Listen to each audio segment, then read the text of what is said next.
ಹಾಗೆ ಸಂಪರ್ಕದಲ್ಲಿರಿ. ಇನ್ನ ಜಮೀರ್ ಅಹಮದ್ ಖಾನ್ ಅವರ ಹೇಳಿಕೆ, ಆ ಒಂದು ಎಡವಟ್ ಹೇಳಿಕೆ ದೊಡ್ಡ ಮಟ್ಟದಲ್ಲಿ ವಿವಾದಕ್ಕೆ ಕಾರಣವಾಯಿತು. ನ್ಯೂಸ್ 18 ಕನ್ನಡದಲ್ಲಿ ಬಿಗ್ ಎಕ್ಸ್ಪೋಸ್ ಇದೇ ವಿಚಾರಕ್ಕೆ ಸಂಬಂಧಪಟ್ಟಂತೆ ಫಸ್ಟ್ ಬ್ರೇಕ್ ಮಾಡಿದ್ವಿ ಆ ಸುದ್ದಿಯನ್ನ. ಯಾವ ರೀತಿಯಾಗಿ ಎಡವಟ್ ಹೇಳಿಕೆಯನ್ನ ಕೊಟ್ಟಿದ್ರು ಜಮೀರ್ ಅಹಮದ್ ಖಾನ್ ಅವರು ಅಂತ. ಎಡವಟ್ ಹೇಳಿಕೆಯ ವಿಚಾರಕ್ಕೆ ಸಂಬಂಧಪಟ್ಟಂತೆ ಫೈನಲಿ ಕ್ಷಮೆಯನ್ನ ಕೂಡ ಕೇಳಿದ್ರು ಶಾಸಕರು. ಯಾಕೆಂದ್ರೆ ನಾನು ಯಾವುದೇ ಕಾರಣಕ್ಕೂ ಕ್ಷಮೆ ಕೇಳಲ್ಲ ಅಂತಿದ್ದಂತವರು ಯಾವಾಗ ಆಕ್ರೋಶ ಮತ್ತಷ್ಟು ಸ್ಫೋಟ ಆಯ್ತೋ ಫೈನಲಿ ಕ್ಷಮೆಯನ್ನ ಕೇಳಿದ್ರು ಟ್ವೀಟ್ ಮಾಡುವ ಮುಖಾಂತರ. ಜಮೀರ್ ಹೇಳಿಕೆಗೆ ಮುಗಿಬಿದ್ದಿದ್ರು ಬಿಜೆಪಿ ನಾಯಕರು. ಮುಜುಗರಕ್ಕೆ ಒಳಗಾಗಿತ್ತು ಕಾಂಗ್ರೆಸ್ ಪಕ್ಷ. ಕೊನೆಗೂ ಕ್ಷಮೆಯನ್ನ ಕೇಳಿದ್ದಾರೆ ಜಮೀರ್ ಅಹಮದ್ ಖಾನ್.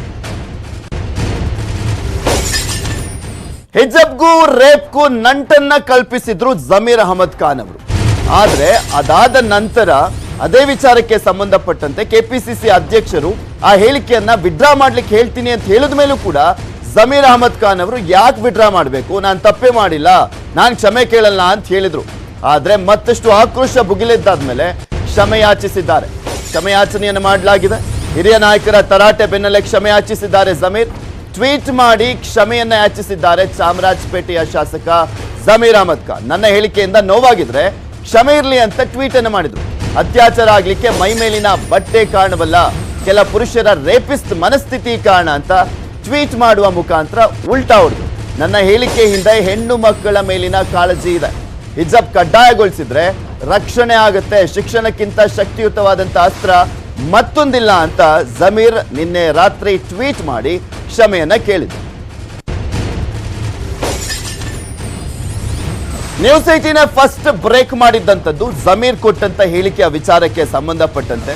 ಜಮೀರ್ ಈ ರೀತಿಯಾಗಿ ಹೇಳಿಕೆಯನ್ನ ಕೊಟ್ಟಿದ್ದು ಎಷ್ಟರ ಮಟ್ಟಿಗೆ ಸರಿ ಅನ್ನುವ ರೀತಿಯಲ್ಲಿ ನಾವು ಜಮೀರ್ ಅವರ ಹೇಳಿಕೆಯನ್ನ ಪ್ರಸ್ತಾಪ ಮಾಡಿದ್ವಿ. ಅದಾದ್ಮೇಲೆ ಬಿಜೆಪಿ ನಾಯಕರು ಮುಗಿಬಿದ್ರು, ಸಾಕಷ್ಟು ಆಕ್ರೋಶವನ್ನ ವ್ಯಕ್ತಪಡಿಸಿದ್ರು ಈ ಒಂದು ವಿಚಾರಕ್ಕೆ ಸಂಬಂಧಪಟ್ಟಂತೆ. ನಂತರ ಕಾಂಗ್ರೆಸ್ ನಾಯಕರಿಗೂ ಕೂಡ ಮುಜುಗರ ಆಯಿತು. ಅದನ್ನ ಸಮರ್ಥನೆ ಮಾಡ್ಕೊಳ್ಳಿಕ್ಕೆ ಪ್ರತಿಯೊಬ್ಬರಿಗೂ ಕೂಡ ಒಂದು ರೀತಿಯಾಗಿ ಎರ್ಸು ಮುರ್ಸು ತಂತು. ಇದೇ ಒಂದು ವಿಚಾರಕ್ಕೆ ಸಂಬಂಧಪಟ್ಟಂತೆ ಸಿದ್ದರಾಮಯ್ಯನವರಿಗೆ ಕಂಪ್ಲೇಂಟ್ ಅನ್ನ ಕೂಡ ಮಾಡಲಾಯಿತು. ಡಿ.ಕೆ. ಶಿವಕುಮಾರ್ ಅವರು ಕೂಡ ಈ ವಿಚಾರಕ್ಕೆ ಸಂಬಂಧಪಟ್ಟಂತೆ ಜಮೀರ್ ಅಹಮದ್ ಖಾನ್ ಅವರ ವಿರುದ್ಧ ಅಸಮಾಧಾನವನ್ನ ವ್ಯಕ್ತಪಡಿಸಿದ್ರು. ಈ ರೀತಿಯಾಗಿ ನಾವು ಬ್ರೇಕ್ ಮಾಡಿದ್ದಂತ ಸುದ್ದಿಯ ವಿಚಾರಕ್ಕೆ ಸಂಬಂಧಪಟ್ಟಂತೆ ಫೈನಲಿ ಜಮೀರ್ ಅಹಮದ್ ಖಾನ್ ಅವರು ಕ್ಷಮೆಯನ್ನ ಯಾಚಿಸಿದ್ರು.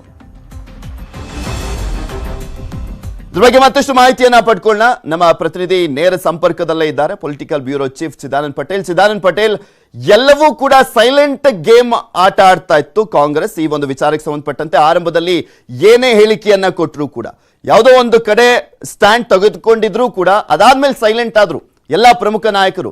ಆದ್ರೆ ಜಮೀರ್ ಅವರ ಹೇಳಿಕೆ ಮತ್ತೆ ಉರಿತಾ ಇದ್ದಂತ ಬೆಂಕಿಗೆ ತುಪ್ಪ ಸುರಿದಂತಾಯ್ತು.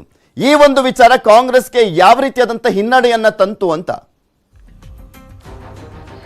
ಪೃಥ್ವಿರಾಜ್ ಆರ್ನಳ್ಳಿ ಸಿದ್ದರಾಮಯ್ಯನವರ ಅತ್ಯಾಪ್ತ ಶಾಸಕ, ಕಾಂಗ್ರೆಸ್ ಪಕ್ಷದ ಡ್ಯಾಮೇಜರ್ ಅಂತಲೇ ಕರೆಸ್ಕೊಳ್ತಕ್ಕಂಥ ಜಮೀರ್ ಅಹಮದ್ ರವರು ಹಿಜಾಬ್ ಸಂಬಂಧಪಟ್ಟಾಗ ವಿವಾದಾತ್ಮಕವಾದ ಹೇಳಿಕೆಯನ್ನು ಕೊಟ್ಟಿದ್ರು. ಈ ಹೇಳಿಕೆಯಿಂದ ಇಡೀ ರಾಷ್ಟ್ರಾದ್ಯಂತ ವಿರೋಧ ವ್ಯಕ್ತವಾಗಿತ್ತು ಮತ್ತು ಕಾಂಗ್ರೆಸ್ ಕೂಡ ಮುಜುಗರ ಆಗಿತ್ತು.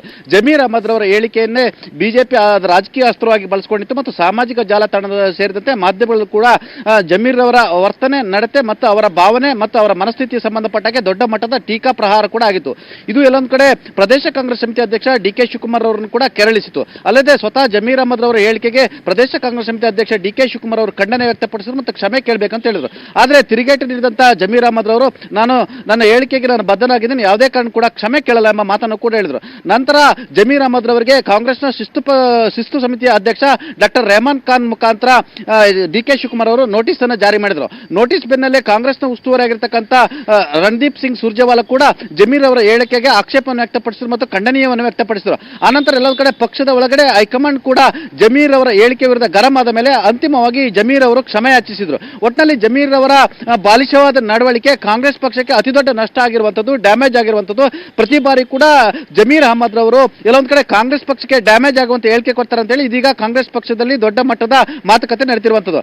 ಜಮೀರ್ ಅಹಮದ್ ರವರ ಹೇಳಿಕೆಗೆ ಸ್ವತಃ ಸಿದ್ದರಾಮಯ್ಯ ಕಡಿವಾಣ ಹಾಕಲಿಲ್ಲ ಅಂತ ಹೇಳಿದ್ರೆ ಸಿದ್ದರಾಮಯ್ಯವರು ಜಮೀರ್ ಅಹಮದ್ ರವರಿಗೆ ಎಲ್ಲೊಂದ್ ಕಡೆ ಪೋಷಣೆ ಮಾಡ್ಕೊಂಡು ಬರ್ತಿರುವಂತದ್ದು.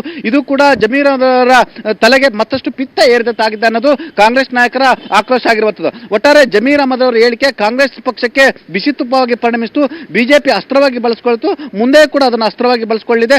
ಜಮೀರ್ ಅಹಮದ್ ಸದ್ಯ ಕ್ಷಮೆ ಕೇಳಿದ್ರು ಕೂಡ ಜಮೀರ್ ಅಹಮದ್ ಹೇಳಿಕೆಯನ್ನೇ ಬಿಜೆಪಿ ಕೂಡ ಸದನದಲ್ಲೂ ಕೂಡ ಪ್ರಸ್ತಾಪ ಮಾಡಲು ತೀರ್ಮಾನ ಮಾಡಿರುವಂತದ್ದು. ಒಟ್ಟಾರೆ ಡಿ ಕೆ ಶಿವಕುಮಾರ್ ಅವರು ಜಮೀರ್ ಅಹಮದ್ ಅವರ ನಡವಳಿಕೆಗಳು, ಹೇಳಿಕೆಗಳು ಮತ್ತು ಅವರ ಎಲ್ಲ ರಾಜಕೀಯ ನಡತೆಗಳ ಬಗ್ಗೆ ಈಗಾಗಲೇ ಆಕ್ರೋಶ ವ್ಯಕ್ತಪಡಿಸಿರುವಂತದ್ದು, ನೋಟಿಸ್ ಅನ್ನು ಕೂಡ ಜಾರಿ ಮಾಡಿರುವಂತದ್ದು. 7 ದಿನಗಳೊಳಗಡೆ ತಮ್ಮ ಹೇಳಿಕೆಗೆ ವಿವರಣೆ ಕೊಡುವಂತೆ ಸೂಚನೆ ಕೂಡ ಕೊಟ್ಟಿದ್ದಾರೆ Prithviraj Harnalli. Okay, thank you Chidanand Patel, ನಿಮ್ಮೆಲ್ಲ ಸಂಪೂರ್ಣವಾದಂತ